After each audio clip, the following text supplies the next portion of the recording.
नमस्कार, मैं हूं अर्चना। आप देख रहे हैं प्राइम टीवी। वक्त हो गया है नेशनल बुलेटिन का।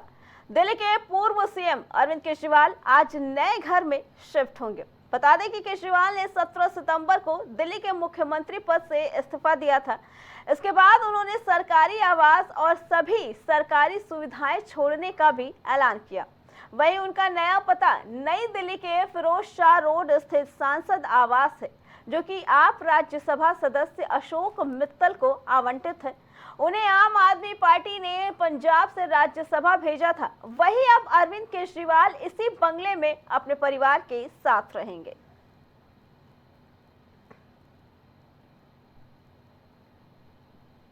केंद्रीय रेल मंत्री अश्विनी वैष्णव ने बताया कि सरकार ने रेलवे कर्मचारियों के लिए 2029 करोड़ रुपए के प्रोडक्टिविटी लिंक्ड बोनस को मंजूरी दे दी है।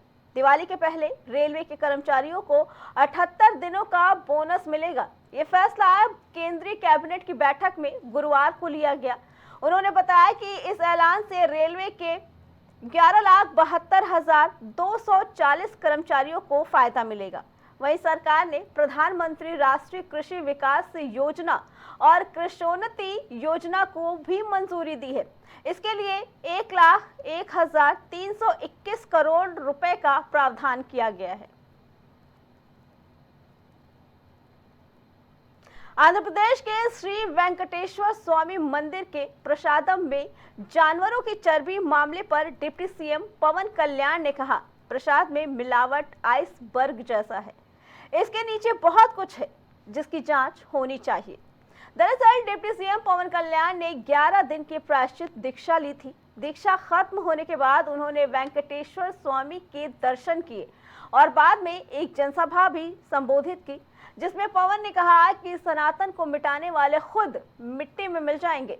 वहीं उधर प्रसाद में चर्बी मामले पर सुप्रीम कोर्ट में शुक्रवार को सुनवाई होनी थी, जो बाद में टल गई। 30 सितंबर को इस सुनवाई में जस्टिस BR गवई और KV विश्वनाथन की बेंच ने कहा, सभी याचिकाओं पर एक साथ 3 अक्टूबर को दोपहर 3:30 बजे सुनवाई करेंगे, जो अब टल गई है। तो वहीं इजराइल ने शुक्रवार को लेबनान के दक्षिण बेरूत में एक इमारत पर मिसाइल दागकर हिजबुल्लाह के कई आतंकियों को मार गिराया। इसमें हसन नसराह के भाई हाशिम सैफुद्दीन के मारे जाने की भी खबर है। एक तरफ लेबनान में इजराइल का हमला लगातार बढ़ रहा है, तो वहीं दूसरी तरफ ईरान से युद्ध की आहट भी तेज हो गई है। बता दें, दक्षिण बेरूत में जिस इमारत पर हमला करके सैफुद्दीन को मार गिराया है, वो घनी आबादी में स्थित थी। बता दें, सारे हमले स्ट्राइक ड्रोन के जरिए किए गए हैं। वहीं यूपी के अमेठी में सरकारी टीचर समेत पूरे परिवार को गोली मार दी गई। शुक्रवार बता दें कि गुरुवार शाम बदमाशों ने घर में घुसकर अंधाधुंध फायरिंग की, जिसमें टीचर सुनील कुमार, उनकी पत्नी, 5 और 1.5 साल की बेटियों की मौत हो गई। वहीं डीजीपी प्रशांत कुमार ने पूरे मामले की मॉनिटरिंग कर रहे हैं। कुछ लोगों को हिरासत में भी लिया गया है। बता दें, पत्नी पूनम ने 18 अगस्त को रायबरेली के नगर कोतवाली में SC/ST एक्ट की धारा 354 समेत कई गंभीर धाराओं में FIR दर्ज कराए थे। इसके साथ ही हत्या की भी आशंका जताई थी। जानकारी के मुताबिक मामले के आरोपी चंदन वर्मा है। वहीं सीएम योगी आदित्यनाथ ने दोषियों पर सख्त कार्रवाई करने के आदेश दिए हैं।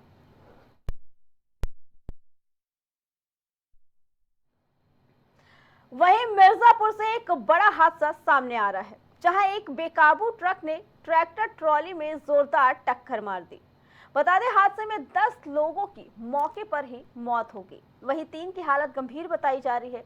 यह हादसा रात 1 बजे प्रयागराज वाराणसी हाईवे के पास हुआ, जब सभी मजदूर भदोही से काम करके वाराणसी अपने घर वापस जा रहे थे। घायलों को जिला अस्पताल में भर्ती करवाया गया और मृतकों को शव के पोस्टमार्टम के लिए भेज दिया गया है। वहीं हादसे के बाद गुस्साए स्थानीय लोगों ने सड़क जाम करके काफी हंगामा किया।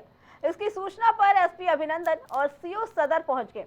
उन्होंने किसी तरह लोगों को समझा बुझाकर जाम खुलवाया। फिलहाल मामले की जांच चालू है।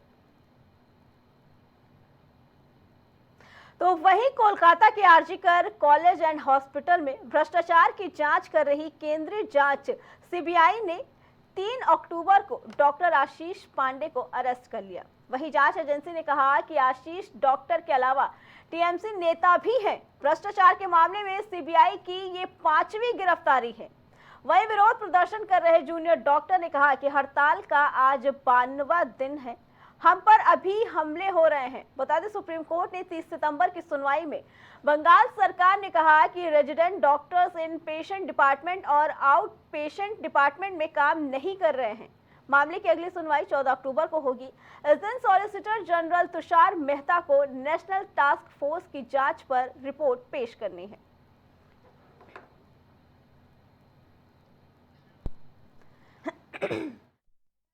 आर्जिकर हत्याकांड मामले में अब ये 5वीं गिरफ्तारी है, जिसको बताया जा रहा है कि डॉक्टर